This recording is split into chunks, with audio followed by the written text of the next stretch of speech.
Some problems are sharks. You don't see them clearly yet. You just sense something moving under the surface. But some problems are not sharks. Some problems are elephants. They're not subtle. They're not hiding. They're in your face and hard to ignore. They're standing right in the middle of your garden, trampling your tomatoes, flattening your beans, knocking over the trellis while you stand on the porch saying, I should probably deal with it at some point. That's the other side of paying attention. Not the danger of missing the quiet signal, the danger of avoiding the obvious one. Hi, Dr. Dave here, the Garden Shrink. I'm an old psychologist with fresh insights into how growth actually works in the garden and in life. Join me on a journey to increase the harvest out there and in our personal and professional lives. Whether you're just thinking about gardening, an old hand, or simply someone interested in psychological advice minus the copay, I've got something for you. So come on, let's grow something real together.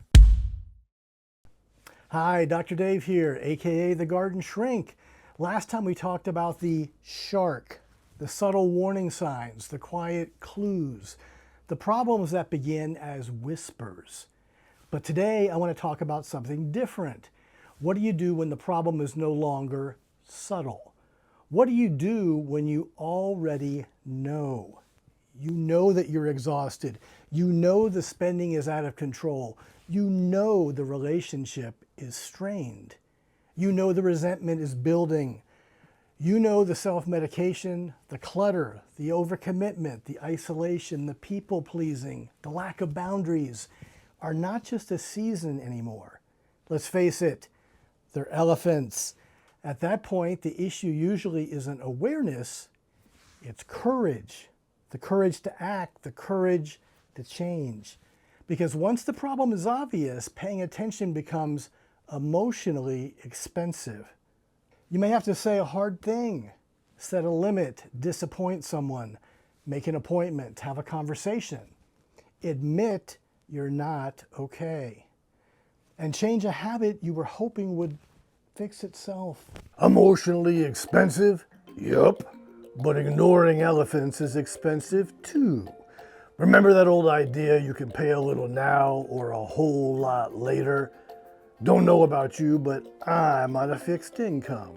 I'd rather spend 10 minutes dealing with a baby elephant than all summer feeding a grown one. Gardens work that way. Life works that way too. People are counting on my homemade salsa this fall. If that elephant keeps invading my garden, affecting my tomato harvest, I'm going to be serving chips with disappointment. Now trust me, the easiest elephant you'll ever move is the one that hasn't grown tusk and started acting like it owns the place. I'd rather deal with one messy baby elephant today than explain store-bought tomatoes in September. Farmer Dave, as usual, is onto something. Avoidance feels easier and less expensive in the moment, but it usually sends us a much bigger bill later. And that's why obvious problems often linger. Not because we don't know, because we don't want the pain and discomfort of dealing with them. So we stall. We call it waiting for the right moment, thinking it through, praying about it, being patient. I call it, I can hear you. Sometimes those things are real, and sometimes they're just prettier names for avoidance. Here's the irony. We often think avoidance reduces anxiety. It does, for a little while. But it also teaches your emotional brain something. See? I told you it was dangerous. Every time you avoid it, the fear gets a little bit stronger, and the elephant grows a little bit larger. Psychologists know that one of the most effective ways to overcome anxiety is to gradually face what you've been avoiding. Remember the joke, how do you eat an elephant? One bite at a time, right? More often than not, the way past fear isn't around it, it's through it.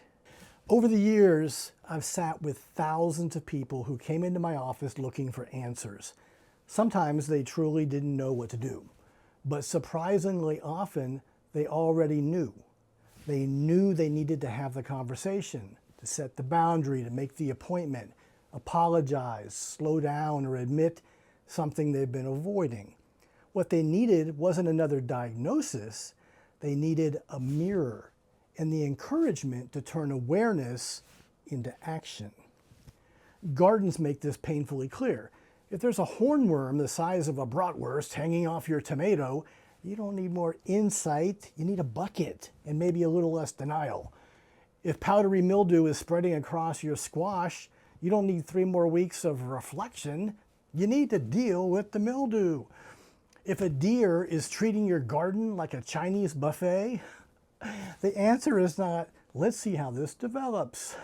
They're elephants, get them out of the garden. And life has elephants too. The conversation you keep postponing, the burnout you keep normalizing, that debt, the bitterness, the body that keeps telling you, you can't run like this forever. At some point, clarity is no longer the issue, avoidance is. So here's the question I want you to sit with. What in your life is no longer a mystery, but still isn't being addressed? What are you already clear about? What have you known for months? What keeps trampling the same part of your life while you keep hoping for a less uncomfortable answer? Can I coach you for a minute? Courage isn't the absence of fear. It's deciding that avoiding this is costing you more than facing it. Don't wait until you're ready. Ready usually shows up after courage, after action, not before it. Don't try to solve your whole life today. Just take the next step. Pick one elephant and take the first step toward moving it. Some problems begin like sharks, quiet, subtle, easy to miss. But some problems are elephants, and elephants don't leave because we ignore them. They just keep trampling everything you've been trying to grow. Once the problem is obvious, the real danger isn't ignorance, it's pretending you still need more time to notice, or that it'll get easier, or better yet, it will magically disappear. Sometimes the bravest form of paying attention is finally dealing with what you already know. See you later, friends, and keep tending what you're growing.